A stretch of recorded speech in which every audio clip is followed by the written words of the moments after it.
One of the things that is very simple yet powerful that you can utilize in your business is the break-even point. In this video, I'm going to talk about how to calculate the break-even point, why you want to calculate the break-even point, and how you can use it in your business. But first, if you like this video and you get value out of it, it'd be awesome if you hit that thumbs up, and it would be great if you subscribe, because I'll have future videos similar to this on how to grow your business and increase your profitability. Okay, let's get started. First, let's talk about how you would go ahead and calculate the break-even point. And when I say it's simple, it's fairly simple to calculate. In essence, you're taking your fixed costs divided by your gross margin, and that equals your break-even point.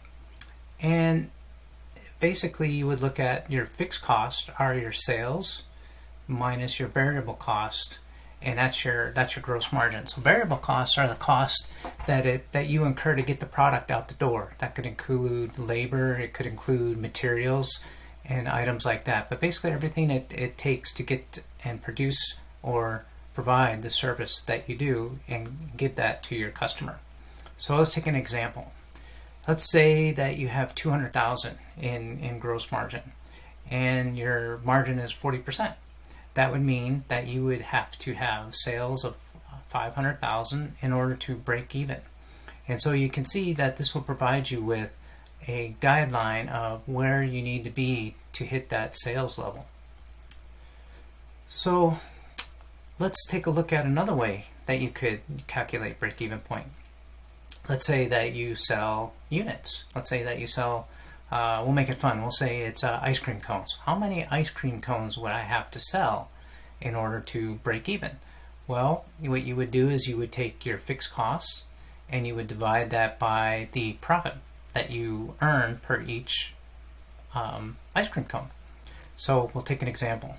So let's say you have, again, $200,000 in fixed costs, and you have a $4 you make per each ice cream cone. Quite expensive ice cream cone, but quite nice. And in that case, you would have to sell 50,000 units in order to break even. So as you can see, that will help you calculate for whether you just have a service that you deliver or you actually have an individual product. So let's talk a little bit about fixed versus variable costs, because this is really important in calculating your break-even point. The formula is simple. It's the detail behind it that needs to be accurate. You got to have accurate numbers, otherwise you're going to get the wrong results, and it won't provide you with what you're trying to accomplish. So variable costs, I talked about this a little bit earlier. Variable costs are costs to basically get the product out the door.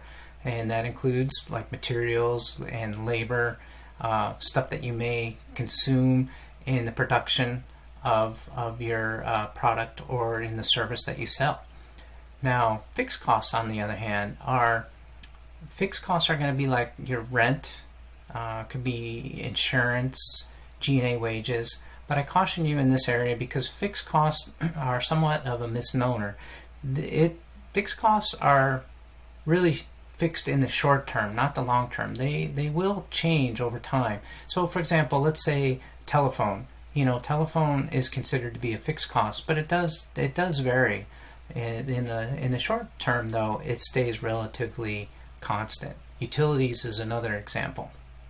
So why should you calculate break-even point? There are a number of reasons that you should calculate break-even point, but one of the things that I really like about break-even point is I like to utilize something called the margin of safety.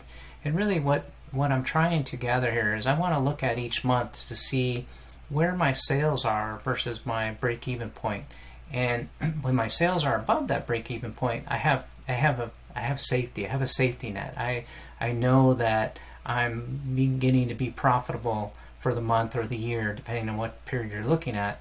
And I want to know that number so that I can adjust my planning. I can figure out if I need to add more people or have less people. I use it to monitor my costs. So if my margin of safety is going up or down, I want to know why that's the case. Even if it's going up, I want to know why. Is something that I'm doing working? The other thing about break-even point is if you're a startup or you're looking to expand, it's really nice to know and utilize this formula to calculate how much capital that you might need to raise or to get in order to compensate for when your margin of safety is negative until you can get to that break-even point and above. So how much money am I going to need in order to get to that point? So let's take a little example. So this is a company that currently right now is doing $930,000 in revenues. Their margin is 44%. Fixed costs $325,000 and calculated break even is $738,000. So they got a pretty good margin of safety. These are annual numbers. And so let's say that you're looking at next year, and you know what, I want to grow this business, and I'm going to put a little bit more money into my fixed costs because I want to do some more marketing to help grow my business, and I'm also going to try and improve my margin. So how is that going to impact my break-even point? What is it that I need to be thinking about?